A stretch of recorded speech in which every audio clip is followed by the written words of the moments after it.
এবার মমতার হাত ছাড়লেন মদনও। মমতা ব্যানার্জির হাত ছাড়লেন মদন মিত্র। কালীঘাট তৃণমূলের সব পদ থেকে ইস্তফা মদন মিত্রের। কালীঘাট তৃণমূলের রাজ্য সম্পাদক ছিলেন মদন। মমতার হাত ছেড়ে ঋতব্রত শিবিরে যোগ দিলেন মদন মিত্র। মমতার দীর্ঘদিনের আস্থাভাজন মদন, এবার অনাস্থা মমতার ওপর মদনের। এবং মদন মিত্র আজই ঋতব্রত বন্দ্যোপাধ্যায়দের সঙ্গে সাক্ষাৎ করেন বিধানসভায় গিয়ে। যে ছবি আপনারা দেখছেন, সরাসরি বিধানসভায় ঋতব্রত ব্যানার্জি, সন্দীপন সাহা, জাভেদ খান, আকরুন জামানদের সঙ্গে মদন মিত্রের সাক্ষাৎ। সরাসরি সহকর্মী পিঙ্কির সঙ্গে কথা বলবো। পিঙ্কি, হাতে গোনা মাত্র কয়েকজন, কুণাল ঘোষ, মদন মিত্ররা ছিলেন পরে কালীঘাট তৃণমূলে। শেষমেশ মদন মিত্র আজ ঋতব্রত শিবিরে।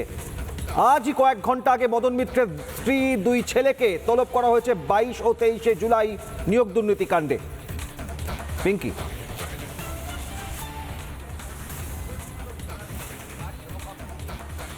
দেখো, খুব গুরুত্বপূর্ণ একটা সময় শিবির পাল্টালেন মদন মিত্র।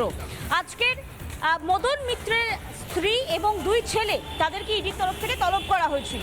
এবং আজকেই মদন মিত্রকে দেখতে পাওয়া গেল ভবানীপুরের বাড়ি থেকে নিজে গাড়ি ড্রাইভ করে তিনি আসেন বিধানসভায়। এবং বিধানসভায় এসে তিনি ঋতব্রত বন্দ্যোপাধ্যায়, সন্দীপন সাহাদের সঙ্গে, অর্থাৎ সেই শিবিরের সঙ্গে মিটিং করলেন। এবং মিটিংয়ের পর একেবারে অফিসিয়ালি ঘোষণা করলেন কালীঘাটের হাত ছাড়লেন। এবং কালীঘাটের হাত ছেড়ে তিনি তৃণমূলেই থাকলেন, অর্থাৎ তার ভাষায় বলতে গেলে এ ঘর থেকে ও ঘরে গেলাম। এবং সেখানে গিয়ে ঋতব্রত বন্দ্যোপাধ্যায়ের হাত ধরলেন। অন্যান্য যে সমস্ত পদে তিনি ছিলেন কালীঘাটের তৃণমূলপন্থী, সেই সমস্ত জায়গা থেকে বলা যেতে পারে যে তলব একেবারে কিন্তু হাত ছাড়লেন। তোমাকে যে জানাচ্ছিলাম যে 22 এবং 23-এ তলব করা হয়েছে মদন মিত্রের স্ত্রী এবং দুই ছেলেকে। তারই মধ্যে এই দলবদল। কিন্তু পাশাপাশি তোমাকে জানিয়ে দিই যে আগামীতে 21শে জুলাই রয়েছে। 21শে জুলাই অত্যন্ত গুরুত্বপূর্ণ দিন তৃণমূলের জন্য। এবং তৃণমূলের যে দুই শিবির রয়েছে, সেই শিবিরেও কিন্তু এই 21শে জুলাইকে নিয়ে শহীদ দিবস, শহীদ তর্পণ কারা করবেন, সেই তর্পণ নিয়েও কিন্তু দুই শিবিরের মধ্যেই যথেষ্ট পরিমাণে দ্বন্দ্ব এই মুহূর্তে তুঙ্গে। মদন মিত্রকে সকলে মনে করেছিলেন ঠিকই যে হয়তো কালীঘাটের মমতা বন্দ্যোপাধ্যায়ের পাশে দেখতে পাওয়া যাবে 21শে জুলাই, কিন্তু তিনি শিবির চেঞ্জ করাতে বা শিবির পাল্টানোর ফলে আগামী 21শে জুলাই হয়তো তাকে দেখতে পাওয়া যাবে ধর্মতলায় গান্ধী মূর্তির পাদদেশে। এই 21শে জুলাই হোক কিংবা সিঙ্গুর আন্দোলন বা বলা যেতে পারে নন্দীগ্রাম, সমস্ত ক্ষেত্রে মদন মিত্রকে কিন্তু মমতা বন্দ্যোপাধ্যায়ের পাশে বারবার দেখতে পাওয়া গিয়েছে। 1998 সাল থেকে সঙ্গী মমতা বন্দ্যোপাধ্যায়ের, এবং বলা যেতে পারে ছায়া সঙ্গী বটে। মদন মিত্র ভোটের পরও, রেজাল্ট বেরোনোর পরও মমতা বন্দ্যোপাধ্যায়ের পাশে দাঁড়িয়েছিলেন। সুর পাল্টেছিল বা সুর একটু অন্যদিকে বিদ্রোহী হয়েছিল বেশ কয়েকদিন হলো। তার মধ্যেই জল্পনা উঠতে শুরু করেছিল তিনি কি তাহলে শিবির চেঞ্জ করছেন, তিনি কি শিবির পাল্টাচ্ছেন। এবং সেটাই অফিসিয়ালি একেবারে ঘোষণা হয়ে গেল। আর কিছুক্ষণের মধ্যে বিধানসভা থেকে তিনি বেরোবেন। কিছুক্ষণ আগে আমরা দেখলাম স্নেহাশিস চক্রবর্তী, অর্থাৎ এই স্নেহাশিস চক্রবর্তী যিনি এই মুহূর্তে ঋতব্রত বন্দ্যোপাধ্যায়ের শিবিরে রয়েছেন, তাঁকেও প্রবেশ করতে দেখা গেল বিধানসভাতে। এবং সেখানে এই মুহূর্তে মিটিং চলছে, বৈঠক চলছে, মদন মিত্রের সঙ্গে বৈঠক চলছে। একেবারে এই বৈঠকের দিকে নজর থাকবে। পিঙ্কির সঙ্গে থাকো। মদন মিত্র কি বলেছেন? এ ঘর থেকে ও ঘরে গেলাম, মমতা বন্দ্যোপাধ্যায়ের সঙ্গ ছাড়লাম। আর কি বললেন মদন, দেখুন। আমি মমতা বন্দ্যোপাধ্যায়ের তাকে সম্মান জানিয়ে, তাকে ধন্যবাদ জানিয়ে, এবং দীর্ঘদিন তিনি আমাদের পাশে থেকেছেন, আমরাও চেষ্টা করেছি কম বেশি করার। আজ এই মুহূর্ত থেকে মমতা বন্দ্যোপাধ্যায় তৃণমূল কংগ্রেসের national committee, chief whip, working committee, party general secretary থেকে শুরু করে সমস্ত রকম পদ থেকে আমি ইস্তফা দিলাম। আমাকে আজ থেকে, আমি তৃণমূলে ছিলাম, তৃণমূলেই রইলাম, শুধু আমি এই ঘর থেকে ওই ঘরে গেলাম। মমতার হাত ছাড়লেন এবার মদন। মমতার আস্থাভাজন মদন আর আস্থা রাখতে পারলেন না মমতার ওপর। কালীঘাট তৃণমূলের সব পদ থেকে ইস্তফা মদন মিত্রের। কালীঘাট তৃণমূলের রাজ্য সম্পাদক ছিলেন, ওয়ার্কিং কমিটির দায়িত্বে ছিলেন, স্পোক্স পারসন ছিলেন, অর্থাৎ মুখপাত্র ছিলেন মদন। কামারহাটির বিধায়ক মদন মিত্র এবার নিজেই গাড়ি চালিয়ে সরাসরি পৌঁছে গেলেন মমতার ঘর থেকে ঋতব্রতর ঘরে। মমতা শিবির থেকে ঋতব্রত শিবিরে মদন মিত্র। মদনের মন বদলালো এবার মমতার থেকে। মদন মিত্র কখনো বিষ্ণুপুরে উপনির্বাচনে জয়ী বিধায়ক, কখনো কামারহাটিতে জয়ী, কখনো পরাজিত, কখনো আবার জয়ী। সেই মদন মিত্র এবার শিবির বদলালেন, মমতার হাত ছাড়লেন মদন মিত্র। সরাসরি কথা বলবো অনুপম পাত্র, এই খবরে ধারাবাহিক নজর রেখেছে অনুপম। একের পর এক নাম লাগাতার ব্রেক করেছি রিপাবলিক বাংলায় আমরা, চন্দ্রিমা ভট্টাচার্য থেকে শুরু করে ফিরহাদ হাকিম, অরূপ বিশ্বাস। অনুপম, মনে পড়ছে যোগীন্দ্রনাথ সরকারের ছড়া হাসি খুশিতে লেখা হারাধনের 10টি ছেলে, রইল বাকি 9, রইল বাকি 8, রইল বাকি 7, এভাবে কমতে থেকেছিল। কি অবস্থা কালীঘাট তৃণমূলের?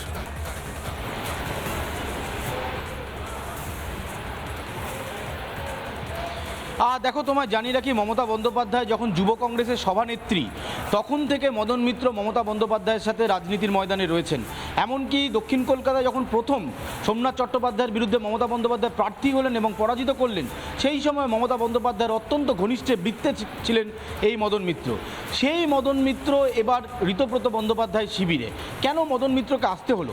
শেষ যদি ওয়ার্কিং কমিটির বৈঠক কালীঘাটটা লক্ষ্য করো খুব ভালো করে, সেই বৈঠকেও মদনকে নিজেদের দিকে টানতে মদন মিত্রকে বেশ কয়েকটা গুরুত্বপূর্ণ পদ দিয়েছিলেন মমতা বন্দ্যোপাধ্যায়। অর্থাৎ মমতা বন্দ্যোপাধ্যায় বুঝতে পারছিলেন যে মদন মিত্র এবার তার এই কালীঘাট তৃণমূল থেকে সরছে। এবার মমতা বন্দ্যোপাধ্যায় সরকার রয়েছে 2026-এর আগে পর্যন্ত। সেই সময় মদন মিত্রের কথা ভাবো, সেই সময় মদন মিত্র না ছিলেন কোনো গুরুত্বপূর্ণ পদে।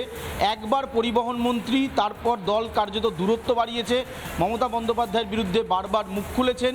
মদন মিত্রকে শেষ একটি কালী পুজোতে মমতা বন্দ্যোপাধ্যায় বলেছিলেন তোমার রঙিন পোশাক বেশ ভালো লাগছে। সেইখান থেকে ফের মমতা বন্দ্যোপাধ্যায় এবং মদন মিত্রের কাছাকাছি আসা এবং সম্পর্কটা আরও ভালো হওয়া শুরু হচ্ছিল। কিন্তু 2026-এর বিধানসভা নির্বাচনে তৃণমূলের পরাজয় মমতা বন্দ্যোপাধ্যায়কে কার্যত এই দল ধরে রাখতে হিমশিম খেতে হয়েছে। একের পর এক নেত্রী, তিনি যখন যুব কংগ্রেসের সভানেত্রী ছিলেন সেই সময় থেকে সোনালী গুহ তিনি দল থেকে বেরিয়েছেন, চন্দ্রিমা ভট্টাচার্য তিনি দল ছেড়েছেন, স্নেহাশিস চক্রবর্তী তিনি দল ছেড়েছেন, মদন মিত্র তিনি দল ছেড়েছেন।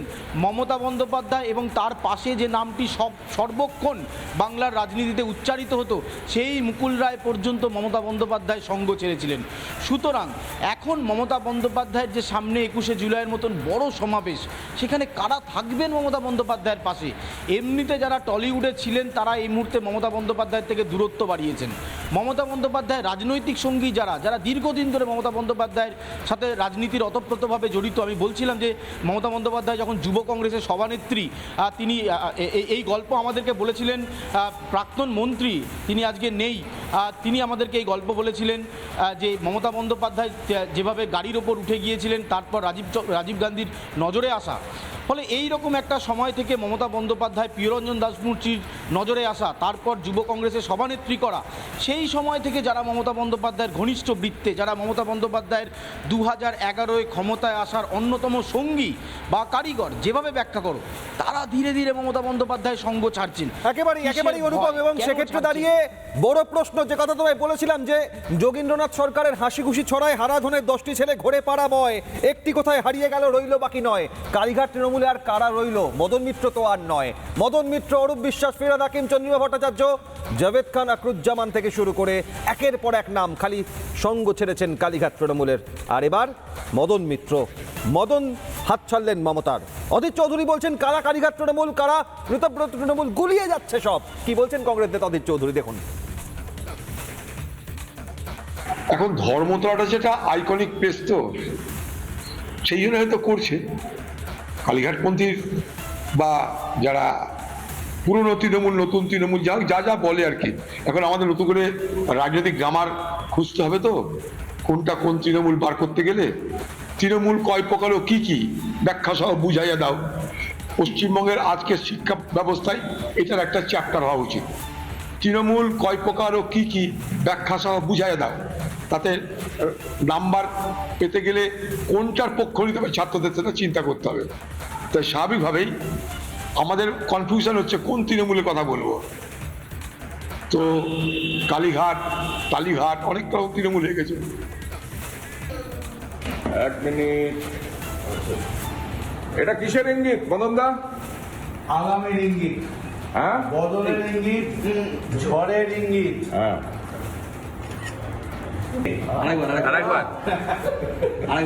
ও লাভলি, বাহ, হাতটা তুলে, একদম লাভলি লাভলি লাভলি লাভলি, ও লাভলি লাভলি। সোনারপুর দক্ষিণে তৃণমূল প্রার্থী লাভলি মৈত্র তো হেরে গিয়েছেন, কিন্তু লাভলি এখনো মদনের মুখে মুখে আছে। শিবির বদলেও মদন বলছেন ও লাভলি। এই মদন মিত্র মমতার হাত ছাড়লেন। মদন মিত্র বারবার আস্থা রেখেছেন মমতার সঙ্গে, আর এবার হাত ছাড়লেন মমতার। আরো একবার চলে যাই অনুপম পাত্রের কাছে। অনুপম, একটা বিষয় লাগাতার তুমি সাংবাদিকতা করতে করতে একটা বিষয় দেখেছো যে কোথাও মাঝে একটা সময় অভিষেক বন্দ্যোপাধ্যায়ের সঙ্গে দূরত্ব তৈরি হওয়ায় মদন মিত্র কোথাও বঞ্চিত, সেই ক্ষোভ উগরে দিয়েছিলেন। কামারহাটির বিধায়ক হয়েও তার হাত পা বাঁধা, পুরসভার শুধুমাত্র চেয়ারম্যান হতে চেয়েছিলেন। সেই মদন আবার ফিরে আসলেন ফুল ফর্মে, এমনটা মনে করা হচ্ছিল। কিন্তু মদনও বুঝলেন যে কালীঘাট তৃণমূলে ঠেকে আর কোনো লাভ নেই। অনুপম,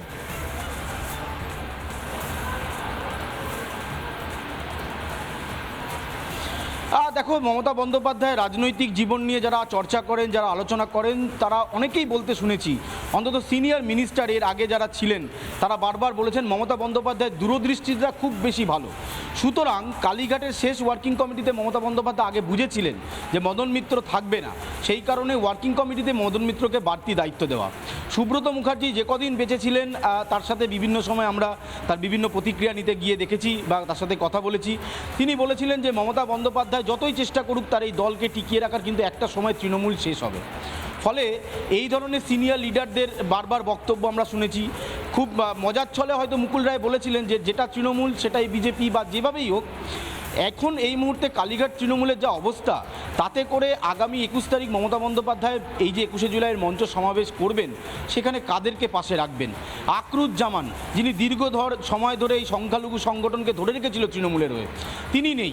জাভেদ খান, উত্তর কলকাতা দক্ষিণ কলকাতার বিস্তীর্ণ এলাকা যেখানে সংখ্যালঘু ভোট ব্যাংক ধরে রাখার অন্যতম মুখ জাভেদ খান, ফিরাদ হাকিম, তারা নেই মমতা বন্দ্যোপাধ্যায়।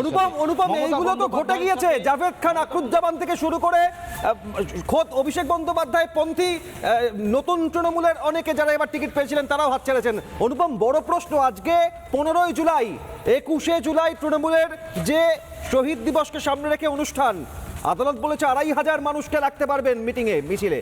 একটা কমিটি, একটা এনজিও, একটা ক্লাব সংস্থায় 7 জনের সই লাগে, সভাপতি, সহসভাপতি, সম্পাদক 7 জন। কালীঘাট তৃণমূলের 7 জন আছে।